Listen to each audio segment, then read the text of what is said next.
एउटा प्रश्न गर्न चाहन्छु हजुरलाई एउटा प्रश्न गर्न चाहन्छु यो प्रश्न उत्तर कार्यक्रम होइन प्लिज म आम नागरिक हैसियतबाट नागरिक छोड्नु न यहाँ समय छैन अहिले हुँदैन पछि अहिले पत्रकार सम्मेलन गर्दा जति सोधे नि हुन्थ्यो नि त मैले अब त्यसकारण मैले अब अरू भनिन जे भए पनि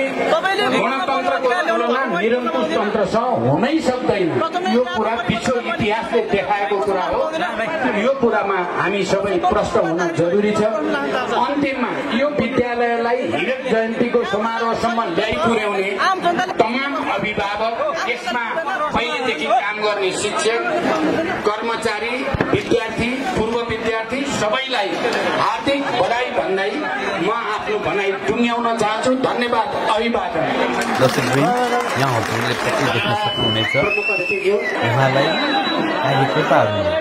भिडमा गएर वरिपरिबाट छेकेर भेटिरहेका छन्